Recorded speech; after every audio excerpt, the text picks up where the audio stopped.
नमस्कार. रघुनंदन त्रिवेदींची कथा, मराठी अनुवाद जयप्रकाश सावंत. कथा आहे, आश्चर्यच आहे ना. आश्चर्यच आहे ना. ऐकूया. आश्चर्य, खरोखरच आश्चर्य की ज्ञानचंदला आणि मला दोघांनाही अगदी एकच स्वप्न पडलं. या स्वप्नाचा संबंध माझ्या आणि ज्ञानचंदच्या जगण्याशी आहे. तुम्हाला ज्ञानचंद माहितीये? नाही. मग पहिल्यांदा मी त्याची ओळख करून देतो. या निमित्तानं त्या स्वप्नाची पार्श्वभूमीही तुमच्या लक्षात येईल. ज्ञानचंद माझा शाळेपासूनचा सोबती आहे. 8वीत आमची गाठ पडली आणि BA पर्यंत आम्ही एकत्र शिकलो. त्याचे वडील PWD मध्ये होते. त्यांच्याच प्रयत्नामुळं BA झाल्यानंतर ज्ञानचंदला PWD मध्ये कारकुनाची नोकरी मिळाली होती. मला नोकरीत रस नव्हता, म्हणून मी नगर परिषदेकडून भाड्यानं जागा घेऊन रेल्वे स्टेशन जवळ एक पुस्तक मासिकाचं दुकान उघडलं होतं. आता नोकरी लागल्यानंतर 5-6 महिन्यांनी ज्ञानचंदचं लग्न झालं. थोड्या कालावधीनंतर मीही लग्न केलं. मग आम्हाला मुलं झाली. पाहता पाहता आम्ही 40शीत पोहोचलो. पण ही सर्व या कथेशी संबंध नसलेली एक लांब लचक कहाणी आहे आणि तिच्याबद्दल इथं सांगण्याची काही आवश्यकताही नाहीये. इथं फक्त एवढाच उल्लेख करणं पुरेसं आहे की आजतागायत माझ्या आणि ज्ञानचंदच्या मैत्रीत कसलाही फरक पडलेला नाही. आज सुद्धा आम्ही पूर्वीप्रमाणेच एकमेकांना भेटतो. ऑफिस सुटल्यावर ज्ञानचंद नेहमी माझ्या दुकानावर येतो. आमच्यामध्ये कसल्याही प्रकारची औपचारिकता नाहीये. संध्याकाळी स्टेशनमध्ये 3-4 गाड्या येतात. अपडाऊन करणाऱ्या प्रवाशांमुळं मी काउंटरवर कामात असतो. ज्ञानचंद आल्याबरोबर माझ्याशी न बोलता मडक्यातून पाणी घेऊन चेहऱ्यावर शिंपडतो. मग खिशातून रुमाल काढून तोंड पुसतो आणि नंतर दुकानात काम करणाऱ्या मुलाला चहा आणायला सांगून एखादं वर्तमानपत्र किंवा सिनेमाचं मासिक घेऊन बसून राहतो. मला आणि ज्ञानचंदला सिनेमाचा शौक आहे. एकेकाळी हा शौक वेडाच्या पातळीवर गेला होता.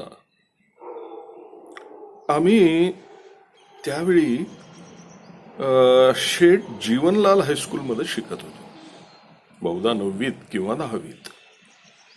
कोणाचा विश्वास नाही बसणार, पण त्या काळात आम्ही लागोपाठ 3-3 शो बघत होतो. एका दिवसात लागोपाठ 2 सिनेमे बघणं आमच्यासाठी अगदी किरकोळ गोष्ट होती. आमच्या शाळेची वेळ सकाळी 10 पासून संध्याकाळी 5 वाजेपर्यंत होती.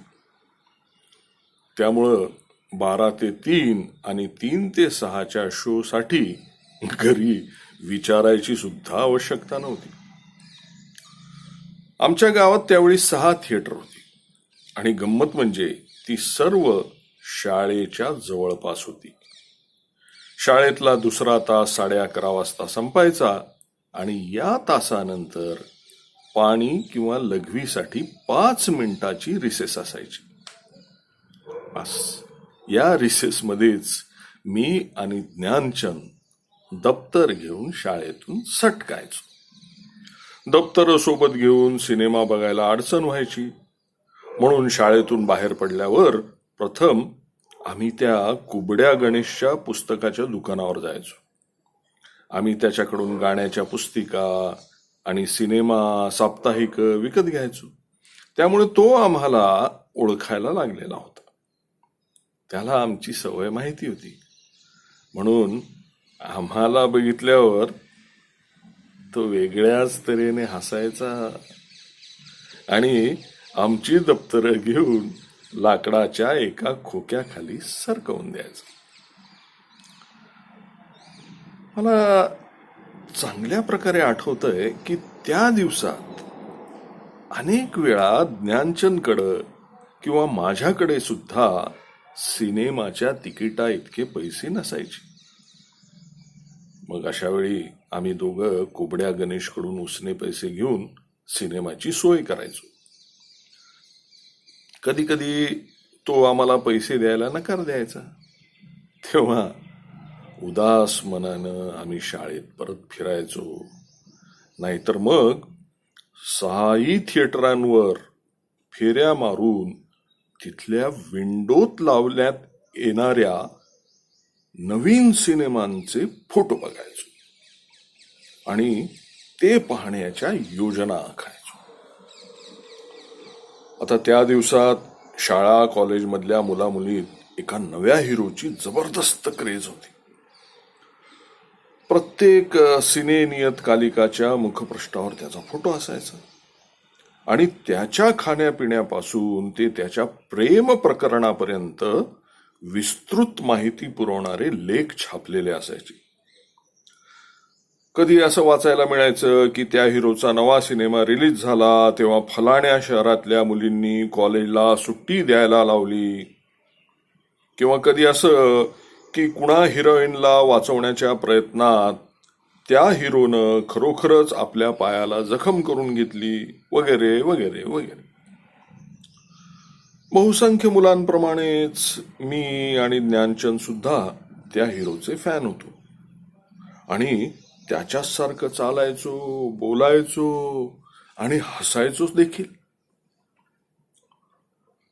आता हे शक्य आहे की आजच्या प्रमाणे त्या दिवसात सुद्धा देशातल्या लोकांना चिंता करायला लावणाऱ्या घटना घडतच असतील ना, आणि वर्तमानपत्रातून त्याबद्दल छापून येतच असेल.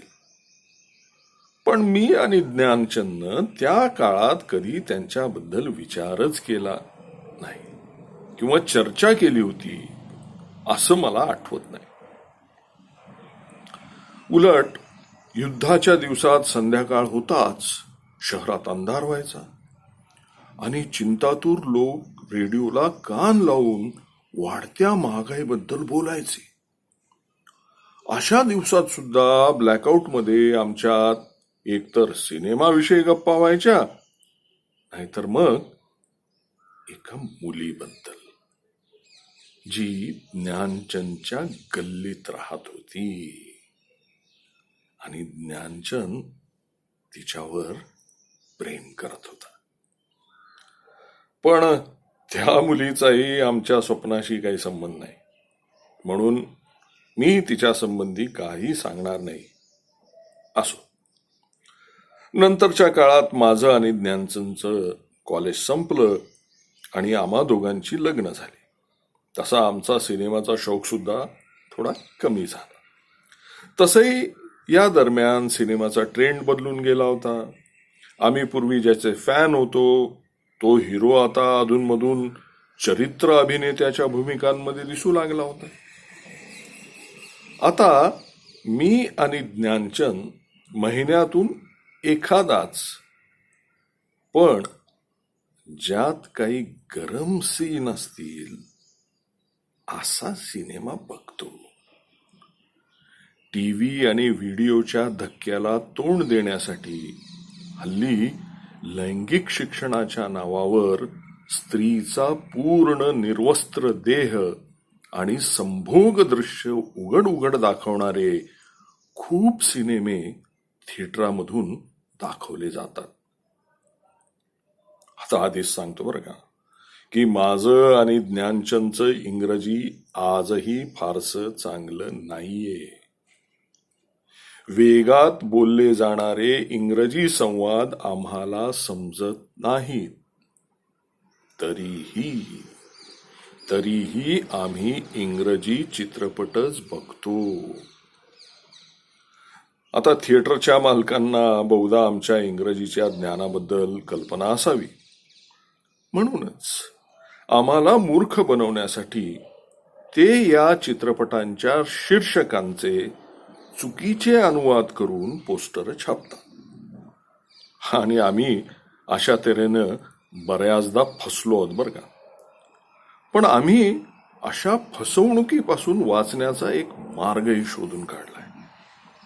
ज्ञानचंदचा एक मित्र आहे, तो देखील PWDत कारकून आहे. त्याला सुद्धा आमच्याप्रमाणेच अशा सिनेमांची चटक लागलेली आहे. तो पहिल्याच दिवशी असला सिनेमा बघून ज्ञानचंदला त्याचा रिपोर्ट देतो. आणि सिनेमात काही जान असलेले सीन असले तर मग मी आणि ज्ञानचंद शेवटच्या शोला तो सिनेमा बघून येतो. आता परवा रात्री सुद्धा मी आणि ज्ञानचंद शेवटच्या शोला एक इंग्रजी चित्रपट बघायला गेलो होतो. ज्ञानचंदच्या मित्रानं सांगितलं की बास, मस्त पिक्चर आहे, बघून या. 8 वाजण्याच्या सुमारास ज्ञानचंद माझ्या दुकानावर आला होता. त्याच्याजवळ जीनची अर्धी बाटली होती. आम्ही गप्पा मारत मारत ती बाटली रिकामी केली. 9:15 वाजता दुकानाचं शटर खाली ओढून आम्ही दोघं चालत चालत थिएटरच्या दिशेने निघालो. बुकिंग विंडो तिथे फार काही गर्दी नव्हती. तिकीट घेऊन आम्ही आत जाऊन बसलो. 10 वाजायच्या सुमाराला सिनेमा सुरू झाला. तोपर्यंत खुर्चीत रुतून आम्ही जांभया देत राहिलो. 11:30 वाजता सिनेमा सुटला.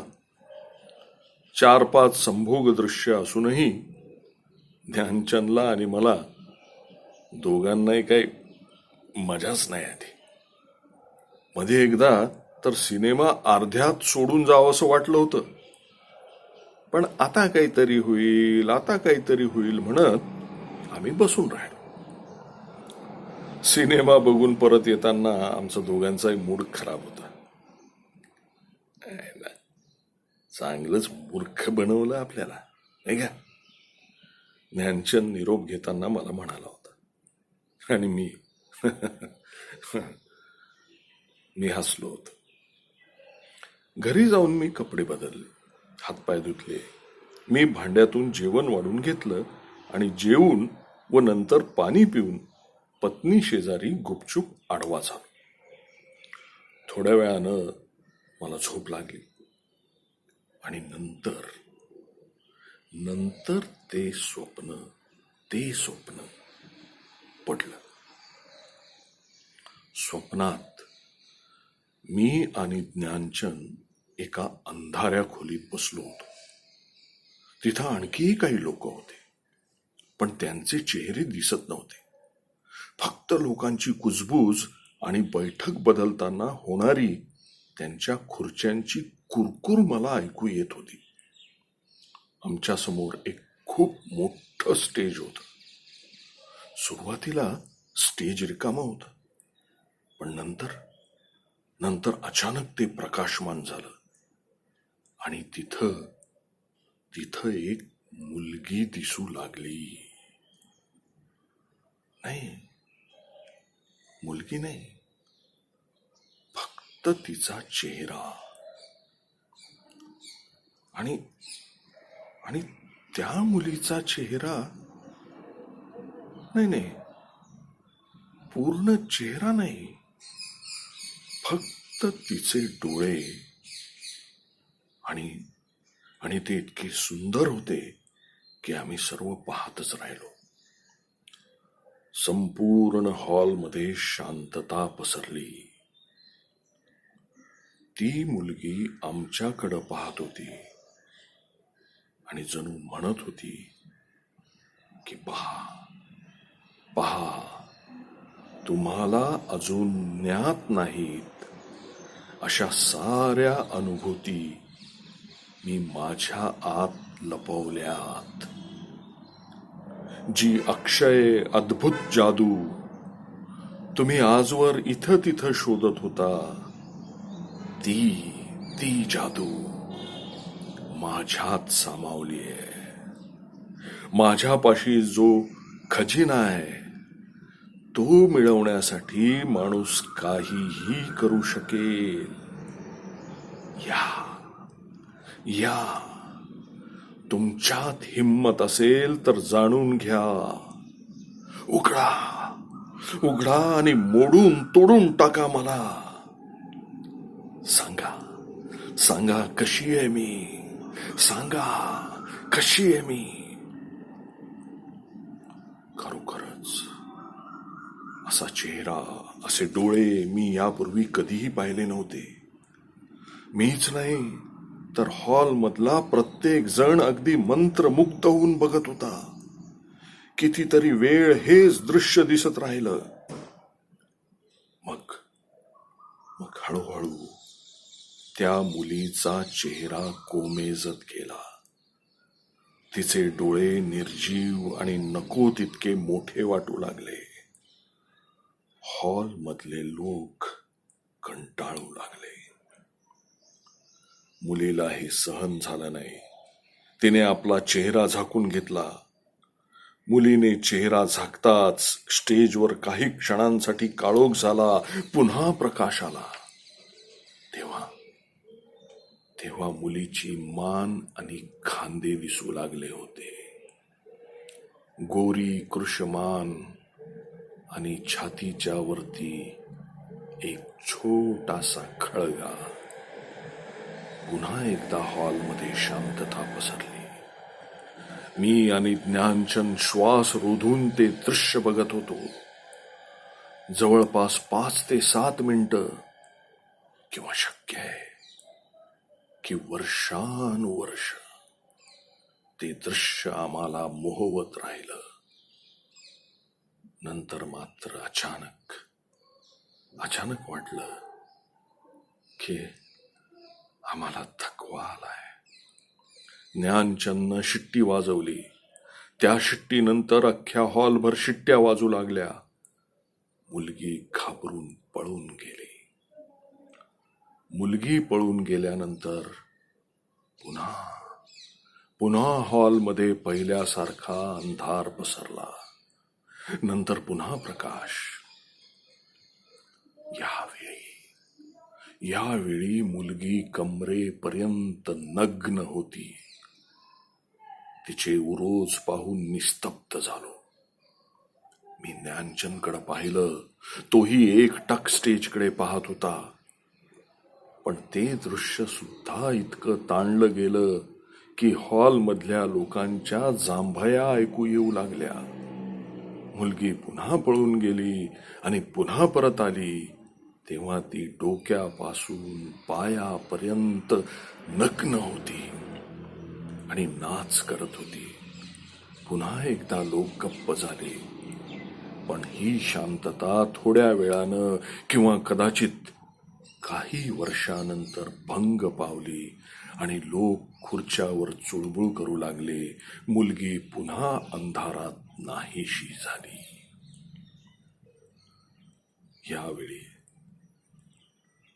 यावेळी प्रकाश आला. तेव्हा स्टेजवर मुलगी एकटी नव्हती.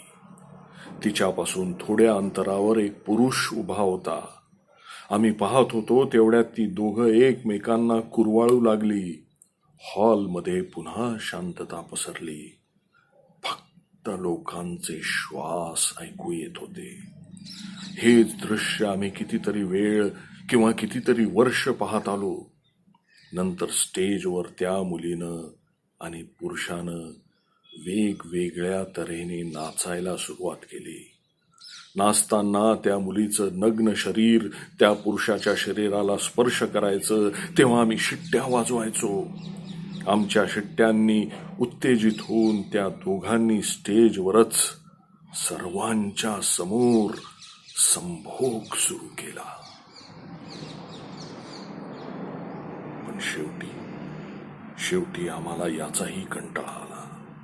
पूर्ण हॉलमध्ये मजा नाही आलीचे आवाज ऐकू येऊ लागले.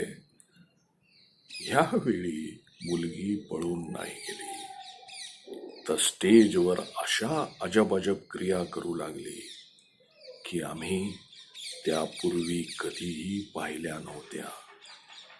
मुलीची ही अजब कामगिरी आम्हाला काही काळ रिझवू शकली, पण आम्ही पुन्हा कंटाळू लागलो.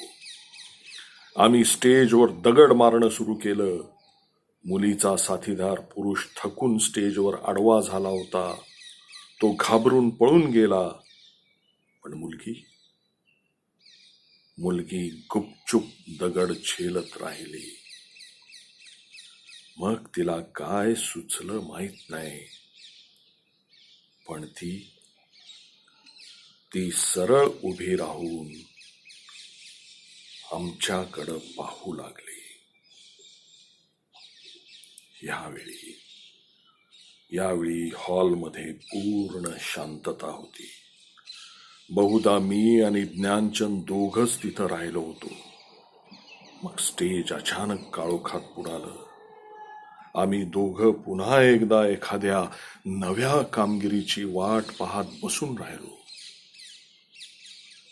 यावेळी जे घडलं ते केवळ विलक्षण होतं. आता फक्त स्टेजवरच नाही, तर संपूर्ण हॉलमध्ये एवढा प्रखर उजेड पसरला की डोळे दिपून गेले. मी शेजारी पाहिलं तर शेजारची खुर्ची रिकामी झाली होती. ज्ञानचंद तिथून केव्हाच निघून गेला होता मला माहित नाही. आणि थकून गेलेली, घामानं भिजून गेलेली माझी पत्नी माझ्या समोर स्टेजवर उभी होती. मी खुर्ची सोडणार त्या आधीच माझ्या पत्नीचा आवाज हॉलमध्ये घुमू लागला. ती विचारत होती, सांगा आता मी काय दाखवू, मी काय करू म्हणजे तुम्हाला मजा येईल. सांगा मी काय करू म्हणजे तुम्हाला मजा येईल. दचकून मी डोळे उघडले. खोलीत दिवा जळत होता. मी बिछाण्यावर एकटा होतो. पत्नी जमिनीवर मुलांजवळ झोपली होती. तिचा चेहरा अत्यंत भावविहीन होता. मी उठलो, दिवा मालवला आणि पुन्हा झोपी जाण्याचा प्रयत्न करू लागलो. पण उरलेली रात्र मी हाच विचार करत राहिलो की खोलीतला दिवा लागलेला कसा होता. काल संध्याकाळी मी ज्ञानचंदला या स्वप्नाबद्दल सांगितलं.